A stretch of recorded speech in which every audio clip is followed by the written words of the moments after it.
अस्सलाम वालेकुम स्टूडेंट्स, आज से हम क्यूएसओ स्टार्ट करने वाले हैं। ये मेरा फर्स्ट लेक्चर है क्यूएसओ पे। और अगर लॉ गेट के हवाले से देखा जाए तो कंप्लीट जो बेरेक्ट है क्यूएसओ का वो शामिल है लॉ गेट में 20 मार्क्स के लिए। तो इसमें से बहुत ही जनरल क्वेश्चन आ सकते हैं, ठीक है, आते भी रहे हैं जनरल आम से जो बार बार पूछे जाते हैं, ठीक है। वो कोई इतना अंदर अंदर से ढूंढ के क्वेश्चन नहीं बनाते हैं, लेकिन उसके लिए भी हमें कॉन्सेप्ट क्लियर करने की बहुत ज़रूरत है और हमें आर्टिकल्स के नंबर याद रखने की भी बहुत ज़रूरत है।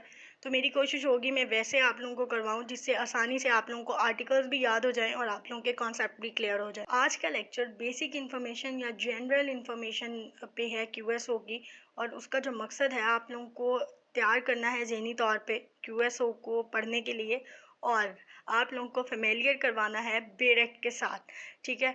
उसके बाद इंशाल्लाह हम फर्स्ट आर्टिकल से अपनी जर्नी स्टार्ट करेंगे 166 आर्टिकल तक। सबसे पहले जब भी कोई बुक हम स्टार्ट करने वाले होते हैं तो उसमें कंटेंट्स देखते हैं हम, ठीक है। हमें ये पता होना चाहिए कि इसमें कंटेंट्स क्या हैं, कितने हैं और किसके मुतालिक हैं। तो जो क्यूएसओ है वो पार्ट्स पे मुश्तमिल है, विच इज़ 3 पार्ट्स, एंड उसमें चैप्टर्स हैं, पार्ट्स में चैप्टर्स हैं, ठीक है। वो टोटल चैप्टर्स 13 बनते हैं, लेकिन जब हम पार्ट्स में उनको कन्वर्ट करते हैं तो फिर जो चैप्टर्स की हमारे पास आती है इंफॉर्मेशन वो कुछ यूँ आती है कि जो पार्ट नंबर 1 है वो कंटेन करता है 6 चैप्टर, और जो पार्ट नंबर 2 है वो कंटेन करता है 2 चैप्टर्स, और पार्ट नंबर 3 कंटेन करता है 5 चैप्टर्स। जब हम इनको प्लस करते हैं तो वो 13 बनते हैं। पार्ट नंबर 1 जो कि कंटेन करता है 6 चैप्टर्स, तो किसी के ज़हन में भी ये सवाल आता है ना कि जब हम पार्ट नंबर 1 पढ़ेंगे तो हमारे इल्म में कौन कौन सी बातें आएंगी, ठीक है, ये किस किस चीज़ के मुतालिक है, कौन कौन से ऐसे टॉपिक्स हैं जो पार्ट 1 कवर्स करता है। तो हमें ये पता होना चाहिए कि ये विटनेसेस के बारे में हमें बताता है, रेलिवेंसी ऑफ फैक्ट के बारे में बताता है, चाहे वो जजमेंट की हो, चाहे वो थर्ड पर्सन ओपिनियन की हो, फिर बेशक वो करेक्टर के मुतल्लिक हो, ठीक है। तो ये रेलिवेंसी ऑफ फैक्ट का भी बताता है। कन्फेशन और एडमिशन जो कि मोस्ट इंपॉर्टेंट है क्यूएसओ में, उसके बारे में भी हमें पार्ट नंबर 1 ही एक्सप्लेन करता है क्यूएसओ का, ठीक है। डाइंग डिक्लेरेशन वो भी हमें यही बताता है। इसके बाद एविडेंस का भी हमें यही बताता है, चाहे वो प्राइमरी एविडेंस हो, सेकेंडरी एविडेंस हो, ऑरल एविडेंस हो, डॉक्यूमेंट्री हो, या प्रिजम्पशन हो किसी डॉक्यूमेंट की, या फिर एक्सक्लूजन हो ऑरल एविडेंस को बाय डॉक्यूमेंट्री एविडेंस। तो हमें जो ये इन सब बातों के बारे में जो इंफॉर्मेशन फ्राहम करता है वो पार्ट 1 करता है क्यूएसओ का।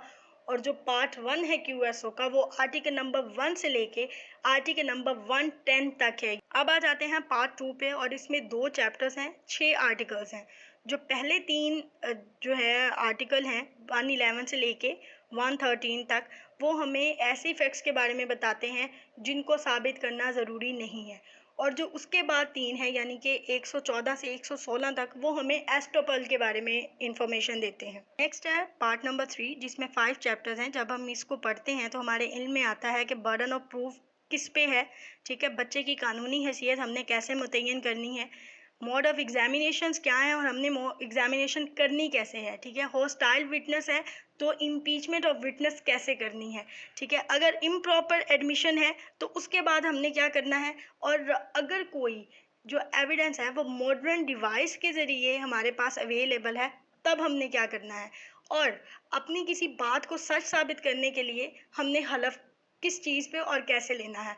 इसके अलावा आखिर में हमें ये बता दिया गया है कि ये जो क्यूएसओ है इसने कौन से एक्ट को, कौन से एविडेंस एक्ट को रिप्लेस किया था। ये इन्फॉर्मेशन ऐसे आपके साथ शेयर करने का मकसद ये था कि आपको क्यूएसओ कभी भूल लेना, और अगर कहीं पार्ट फर्स्ट में से कोई क्वेश्चन आ जाता है तो आप लोगों को पता हो कि पार्ट फर्स्ट में कितने आर्टिकल्स हैं, ठीक है, और पार्ट फर्स्ट है किसके मुतालिक, ठीक है, कौन कौन सी बातें हैं जो वो एक्सप्लेन करता है। इसी तरह दूसरे पार्ट्स भी।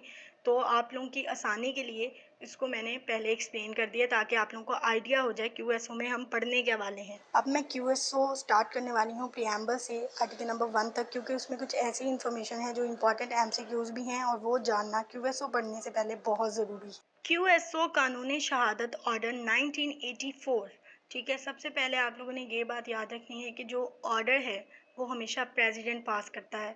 ठीक है, हमारे कॉन्स्टिट्यूशन में ये बात वाज़ह तरीके से बताई गई है कि जो भी ऑर्डर है वो प्रेसिडेंट पास करता है। ठीक है, और ये जो प्रेसिडेंट ने पास किया था, कौन सी तारीख को पास किया था? 28 अक्टूबर 1984। ठीक है, प्रेसिडेंट ने 28 अक्टूबर 1984 को कानून शहादत ऑर्डर पे साइन किए थे, यानी कि पास किया था। अब अगली बात जानना ये ज़रूरी है कि जब क्यूएसओ नहीं था, ठीक है, तब भी एक एविडेंस एक्ट तो था 1872। ठीक है, तो ऐसी कौन सी ज़रूरत आन पड़ी थी कि हमें उसको रिप्लेस करना पड़ा क्यूएसओ के साथ? तो इसका जवाब हमें प्रियम्बल में वाज़ह तौर पे बता दिया गया है। To bring it in conformity with the injunction of Islam as laid down in the holy Quran and Sunnah, यानी कि जो कुरान और सुन्नत में बताए गए अहकामात हैं उनके साथ मुताबिकत के लिए, उनके मुताबिक चलने के लिए हमारे लिए ये ज़रूरी था कि वो जो एविडेंस एक्ट है उसको हम रिप्लेस करते अपने एक ऑर्डर के साथ जो कुरान और सुन्नत के मुताबिक होता, जिसका नाम हमने कानून शहादत ऑर्डर रखा। अगली बात जो जानना ज़रूरी है वो ये जानना ज़रूरी है कि इसमें आर्टिकल्स कितने हैं। इसमें 166 आर्टिकल्स हैं टोटल। ठीक है, और ये पूरे पाकिस्तान पे अप्लाई होता है। ठीक है, इसके अलावा ये जानना ज़रूरी है कि ये एट वंस ही फोर्स में आया था, टुकड़ों में फोर्स में नहीं आया था।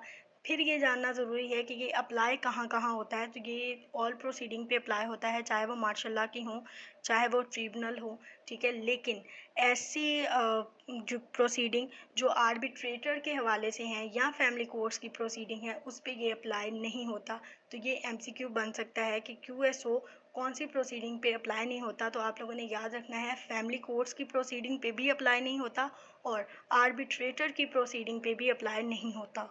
अगली बात जो जानना ज़रूरी है वो ये है कि जो क्यूएसओ है उसने किसे रिपील किया था? तो द एविडेंस एक्ट 1872 को रिपील किया गया था क्यूएसओ से। ठीक है, वैसे ये बात मैं पहले कर चुकी हूँ, लेकिन क्योंकि ये इम्पॉर्टेंट एमसीक्यू है, ये आ भी सकता है, तो ये बात आपने जहन में रखनी है। ये थी जी कुछ बेसिक बातें जो कानून के स्टूडेंट को, जो बेड एक्ट पढ़ने वाला है क्यूएसओ का, उसको पता होनी चाहिए, उसके माइंड में होनी चाहिए। ठीक है, उसके बाद उसको बेड एक्ट की तरफ आना चाहिए।